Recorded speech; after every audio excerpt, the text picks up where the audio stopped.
All right, welcome to the very first podcast series. I am super excited for you to join us.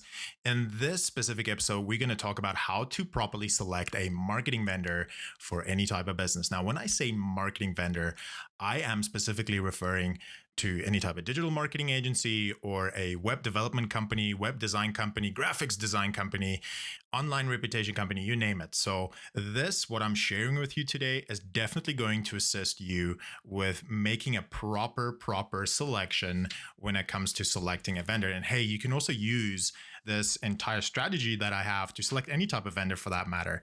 In this episode, I am definitely going to share with you a few key things to look out for when selecting a marketing vendor, as I said. And some of that is preparing a scope before actually engaging with any type of vendor, and how you can also use that to determine your budget for any type of project that you'd like to do. I'm also going to share with you engaging with multiple vendors and getting a proper estimate. And as part of that is also documentation. That's actually, strangely enough, one of my favorite things is documentation and how to work with documentation, how to get the proper documentation. I'm talking about in scope, out of scope, budget, effort, timeline, all that kind of good stuff. And as well, the terms and conditions of any type of documentation.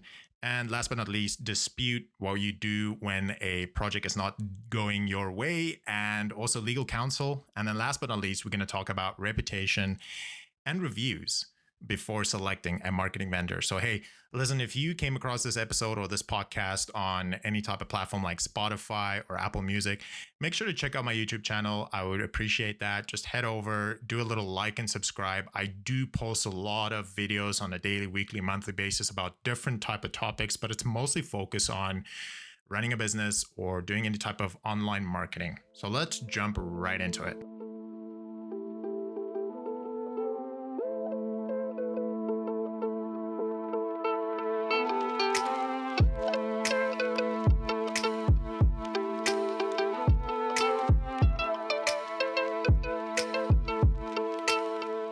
All right, so the first and foremost thing is scope. Let's talk a little bit about scope, and let's talk about what is important before actually engaging with any type of vendor. So the first and foremost thing is you got to do your preparation and research. You know, when I ran my own digital marketing company back in the day, the most frustrating part was always customers that come to us and they don't have any plan or any type of preparation in mind, or anything for that matter. And so the first thing I always say is do proper research. Now, let's talk about that research. Let's talk about that preparation part. Now, the first and foremost thing is you need to determine a scope. And to determine a scope, you need to essentially determine tasks. You need to determine milestones for that scope, right? So let's use an example. And in this example, let's say you own your own business, of course, and you are looking at redesigning and developing and implementing a new website for your business. It's been a few years and it's time to do that. Now, before you engage with any type of vendor, you need to know exactly what you want, right? Do you want specific features or services or products to showcase on your website? How many pages are we looking at roughly? And normally when you do a basic Google search or Bing search for that matter, you can quickly determine what you want and what you don't want. Now, with that said, if you head over to my YouTube channel, in the description, I am sharing a few documentation that we are discussing throughout this whole podcast that you can use as a reference point, as a base point that will definitely help you. It can, save you a lot of time and effort. All right. So with that said, coming back to it, doing the prep and research, whilst doing that and also trying to determine what your scope is going to be, the next topic of discussion then is budget. How do we actually get to a budget when it comes to, let's say, redesigning a website? How do we actually know how much this is going to cost us? And what is the going rate for a website these days, right? Is it going to be $1,000, which by the way, it's not, or is it going to be 5 to 10 grand, right? Putting aside just a random budget number is definitely not going to help you, especially when you go and reach out to different vendors. Now, when it comes to the budget, how do we actually determine what the budget amount is going to be? With that said, one thing I can definitely share with you is how to figure out how much, let's say, a website's going to cost you. The first thing is you need to understand that a website, whether it be designing, developing, implementing, or anything like that, it is a service. And I know that sounds super obvious, but it is a service that you are acquiring, meaning that at the end of the day, it is going to be amount of hours that you are going to need to quote unquote buy from a marketing vendor to be able to complete a project. Once you understand that, and I'm going to repeat that actually, it is a service and it is amount of hours that you buy. When you reach out to a vendor and they essentially say, oh no, the website's going to cost you, let's say, 5 grand. Okay, great. How did you get to that actual number? How did you get to that actual amount? Well, this is where the hours come in. If you know and understand that, let's say, designing and developing and implementing a website is going to be different milestones, and based on that, your hourly rate, let's say it's $100, that's going to be the cost. All right, so with that said, we know that it is a service that you are acquiring and its amount of hours set. Now, the next thing is when you look at designing and developing a website, it is important to split it up into different phases or milestones. I normally like to have 1 to even 5 milestones, whether that be research or content writing being the first one, the second one being design, and the third one being development, and so forth. If you split it up into different milestones, not only does it make your life easier, but it also makes the vendor's life easier. So the tip I can give you is definitely split that up into different milestones. Now, again, when you go and watch this episode on YouTube, you'll see in the description that I am sharing documentation, and you'll see that I'm sharing a basic documentation of how to determine the actual budget before actually engaging with any type of vendor. So with that said, scope is super important. Make sure that you differentiate different milestones of what you're trying to achieve. And with that, you can quickly figure out what the budget would be. All right, so that is scope. The next topic of discussion is getting multiple estimates. Now, it's like buying a house, I would say. You would go out there and look at different type of houses and you would make a selection based on that. It's the same as a vendor. You want to essentially reach out to, let's say, 4 or 5 vendors. You don't want to go and reach out to hundreds of them because that's going to be extremely time consuming. You want to cherry pick about 4 or 5 of them and then reach out. All right, so now with that said, the next thing that is always a hot topic of discussion is offshore versus local. Should you go and reach out to an offshore agency or vendor for that matter, or should you stick to local? Now, this is completely up to you. In my opinion, for doing this for such a long time, you do not want to go offshore. In my opinion, you do not want to reach out to a vendor in a different country. Why? Well, a couple of things. Number one, language barrier is usually a hot topic of problems. The second thing is hours. Like when they are actually open for business, you are most likely closed for business, right? So arranging meetings and checking in, all that kind of good stuff, that really gets challenging if it's a different time zone. And then last but not least, believe it or not, the quality of offshore, because it's way, way cheaper, the quality is not great. Now, when it comes to designing and developing a website or providing any type of services, there's 1,000 ways of doing something, but there's only the right way, right? And normally what I found in my experience when it comes to offshore and offshore services, they normally like to cut corners. That's why they are so affordable. So in my opinion, I would always say stick local, get a marketing vendor or, request different estimates from marketing vendors that is within your vicinity that you can actually jump into your car and go to their offices. Super important. Now, the next discussion though is should you pick a contractor or should you pick a marketing vendor? This is a tricky one. Number one, a contractor would definitely be more affordable, but at the same time, they won't have the resources that a marketing vendor would have. So at the end of the day, you need to make that decision based on what your scope is, what you're trying to achieve here, and as well as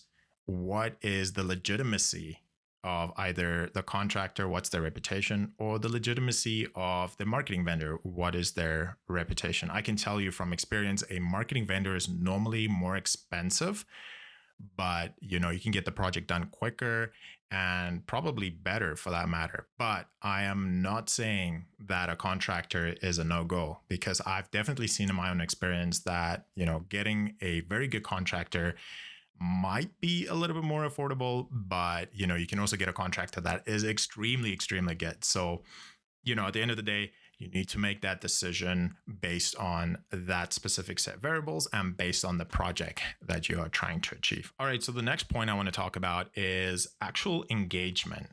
And when you start engaging and when you have those initial meetings with, let's say, a marketing vendor or a contractor, you gotta be super alert. You gotta look out for any type of red flags. And when I say red flags, I am specifically referring to, are they on time for the meeting, right? Are they rushing the meeting? Are they asking any type of open-ended questions? Are they actually interested in your project? That is super important, because if you are, let's say, for example, in a meeting with a marketing vendor and they are rushing it and they go, oh yeah, no, you know what? This is going to be 10 grand. It doesn't matter how good or how great their reputation is for that matter, that is a red flag. All right, so with that said, always be super cautious and alert, especially in the initial meetings. So another key thing to look out for is the overcommitters, is what I call them. And the overcommitters are the type that would essentially just tell you whatever you want to hear. And they would also normally say, you know what, yeah, no, let's do it. Let's get it done. No problem, sir. Let's get it, da. That is a red flag for sure.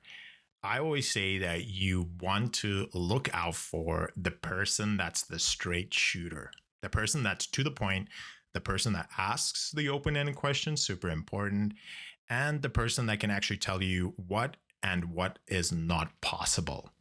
Super important. I'm going to say that again. What is possible and what is not possible. If you get a yes, sir person or a group of people, I would probably recommend to move to the next vendor for sure. Now, one little thing I can also add to it is make sure that you are prepared with specific set of open-ended questions on your end as well. Make sure to ask important things like, hey, have you done this type of industry before? And by the way, having experience in an industry doesn't really matter when it comes to a marketing vendor, because in most of the cases, it's very similar. It doesn't matter what the industry is, but if you are very, very industry specific, that might be a good point. But I just like to add that as a side note. But again, I think the point that I'm trying to make was, or in other words, is have proper open-ended questions and maybe do a little bit of research as part of that scope research and preparation. Get a few open-ended questions and maybe use something like ChatGPT to help you with that. Let's get a few questions that can actually challenge them as well, because you can actually see their experience in that matter. The next thing I want to talk about is documentation. And if you already had that initial, let's say, meeting or discussion with potential marketing vendors, you would most likely expect documentation that would essentially put together the entire project from beginning to end, terms and conditions and all that good stuff. Now, if you receive a one-pager or you only receive email format or anything like that, then you definitely move on. You do not engage with a marketing vendor or any type of vendor for that matter that does not have proper documentation. So let's talk about that set documentation. So when it comes to redesigning and redeveloping a website, you usually get two types of documentation. The first one would be a SOW, or a statement of work document, which is the best one, by the way. And the second one would be, and probably you'd get that from a contractor, is an SLA, a service level agreement. The differences between the two, though, is a statement of work document is a specific document set for that project, which has in scope, out of scope, budget, timeline, all that good stuff, where an SLA is normally meant for ongoing services, ongoing monthly services. Now, coming back to the SOW, the best scenario is receiving a statement of work document, or a SOW, from a marketing vendor. A good SOW document normally has a few things in there. It's normally a document with quite a significant amount of pages. I'm talking about 20 to 30 pages. That's a good amount. And in that actual document, you would see things like in scope, out of scope, budget, effort, timeline. That is key things. And part of that, you would also see terms and conditions. Now, that is normally the subject matter I always jump to first, but we'll talk about that there in a little bit. When it comes to the actual in scope, always keep an eye on what is actually in scope and what is out of scope, right? Because if the objectives align with your objectives, that is in scope, then you know you're at a good start here. If it's not, or if it's vague, or if it's not descriptive at all, you either decline it or you send it back for them to be more descriptive. Now, in scope objectives are normally split into different milestones for that matter, right? You normally start with the objectives, like I said, but the milestones are key. And as I said earlier in the episode, milestones are normally split into, let's say, 5 milestones when it comes to designing and developing a website. So make sure to have those milestones in the actual statement of work document. Like, for example, milestone 1 would be content research or product or service research. Milestone 2 could be designing a website. And one side note I can give you when it comes to actually the part of designing a website, look at how many prototypes they're actually going to provide to you. Because you don't want to be in a situation where you are halfway through the project and what they've designed is not what you want at all. Now, with that said, there are a few marketing vendors out there that would skip the design process entirely and just put together a website for you and go, hey, here's your website. Stay away from that. And again, when selecting a vendor, you got to make sure that they have the design component in there. That is, if you are in a project where you're designing or developing a website for that matter. Okay, so with that said, in scope variables or objectives, make sure it's split up into different milestones. The next thing is out of scope. What happens if you change your mind throughout the project, right? And that happens. It doesn't happen often, but it can happen. Let's say you're halfway through and you decide, you know what? No, I need an e-commerce store added to this website as well. How is the vendor going to deal with that? How are they going to manage that if you or your group of people or your management team decide to change their mind? Now, a good statement of work document would outline that anything that goes out of scope will be done at the end of the project. Why? Because we need to get what we've discussed, the objectives, done first, and then we can discuss the other stuff, right? So make sure to check out what the out of scope is all about. Now, the next one is budget and efforts. This is actually my favorite part. Now, budget and efforts is the part of the document, part of the statement of work document, where you can actually see how much this project is actually going to cost you and how did they get to that actual amount. So let's say they quoted you 10 grand to do your website, and that means design, development, implementation, content, and all that good stuff.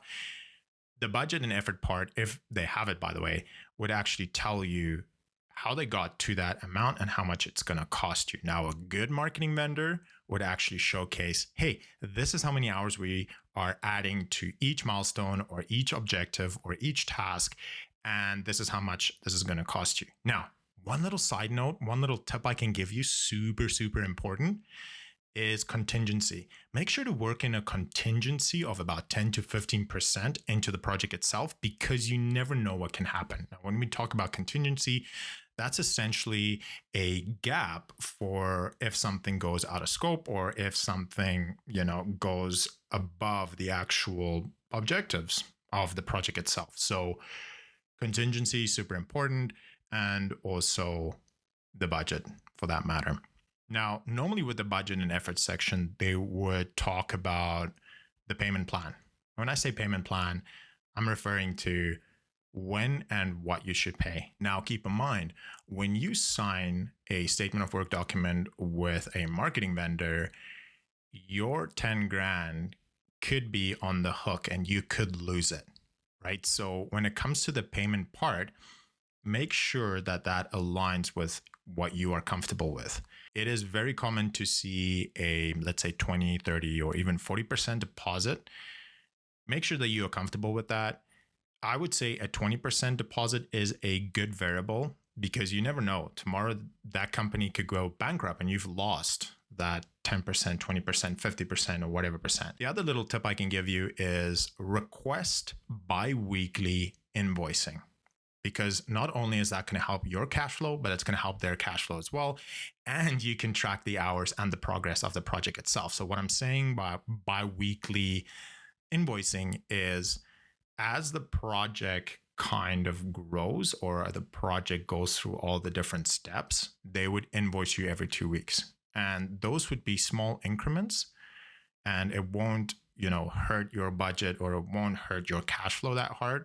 So ask for bi-weekly payment. In my opinion, that is definitely a good thing to look out for, a good thing to request. All right, so budget and effort, in scope, out of scope, all those stuff, super important. The next thing to look out for is timeline.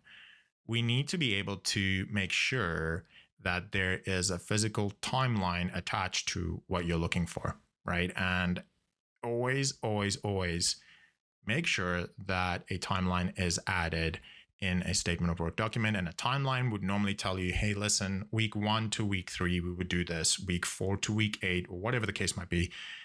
They would essentially put to pen and paper what they're going to do and how many weeks it's going to take to complete a website. Now, one thing I can tell you though, a website that is designed and developed and implemented by a marketing vendor, you're looking at 8 to 10 weeks, maybe 13 weeks to get a website done.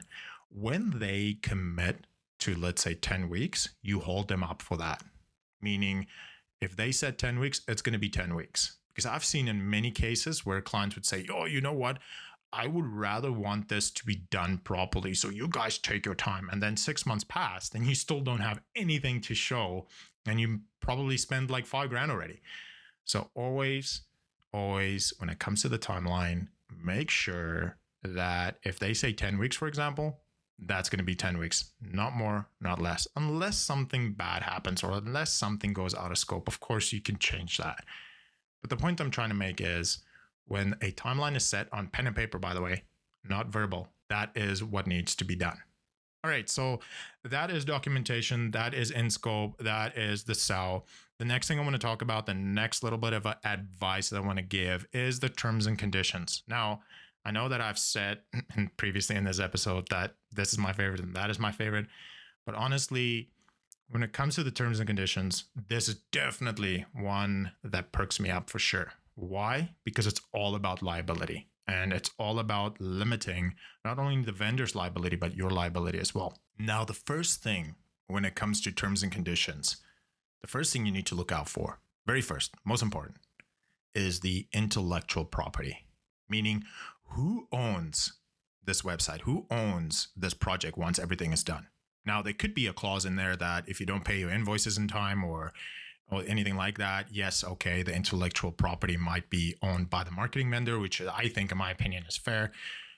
But at the end of the day, when this project is done, who owns it? Super important, because I've seen in many cases where the project is completed and the intellectual property is not that of the customer, right? At the end of the day, again, you are buying their service. You are buying a set amount of hours to get something completed. In this case, it would be a website. So intellectual property, always look out for that. Now, with that said, the next thing I'm going to talk about is dispute resolution. Super important. Always go to the dispute resolution and see what happens if something goes wrong.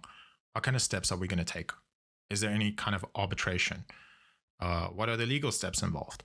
Now, one thing I can tell you though is a marketing vendor doing a service that's roughly about 10 grand. It is small claims, which means if you take them to court, it's going to take you years to actually get something done. It's going to take you years to actually get them to court. So always make sure that the dispute resolution is amicable, and the dispute resolution is at that point where if something goes wrong, these are the steps that we're going to take. All right, so with that said, the last thing when it comes to terms and conditions is legal counsel. Now, I know you've probably heard this a million times.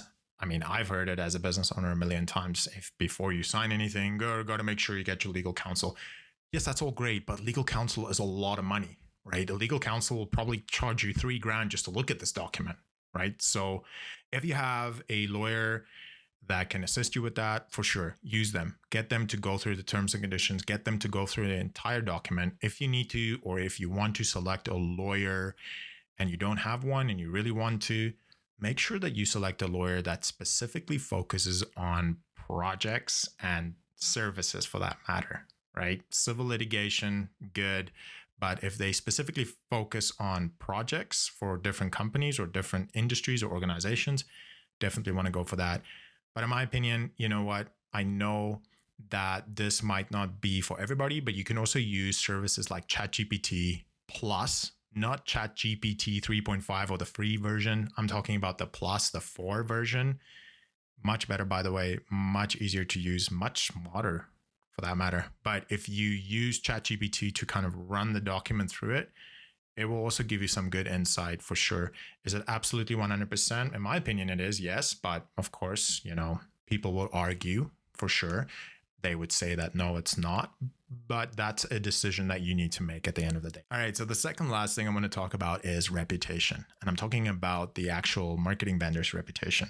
Before selecting that actual marketing vendor, let's say you've gone through the process, you met them a few times, you basically have 2 or 3 vendors that you really, really like, and you don't know which one to select. Next thing to look out for is reputations, referrals, and reviews. One thing I can say though is when it comes to online reputation, specifically like something like Google My Business, always look out for how many reviews they have and how many 5-star and 4-star and 3 stars they have. Now, it's important to note that a marketing agency, it's quite tough for them to get a lot of reviews. You won't ever really see a marketing vendor with 300, 400, 500 reviews. If you do, that's definitely dodgy in my opinion. I would say anything between 60 to 150 with an average rate of 4.8 to 5. Good choice. Go for it. But make sure to read through each review. All right. Second last point. I promise we're almost done here. Is ask for referrals. Ask them to actually share referrals of customers, happy customers, sad customers, whatever customers that you can talk to them, that you can engage with them and ask them how they experienced their service with the specific set vendor. So always ask for referrals, in my opinion. Doesn't matter if it's $1,000 project or a $10,000 project, ask for referrals. All right, the last thing is sign that SOW or sign that documentation. Now, before you sign it, before you make your decision, do me a favor and reach out to those vendors that you're not signing and let them know that you're not moving forward and why. One of the most frustrating parts when I ran my own company and let's say a customer or a client didn't select us, they would just ghost. That is very, very, very annoying. Don't do that. Super frustrating. But tell them why you're not selecting them. And those that actually care would appreciate that. Give them the reason. Tell them that, listen, I didn't like this, this, and that.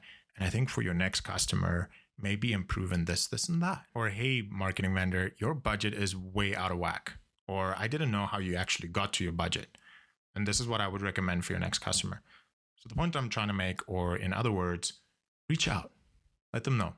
All right. So once you've informed those that you are not going to move forward with, last thing, sign that documentation and also sign every single page, initial every single page and date that. Initial the actual budget section, initial the actual milestone section.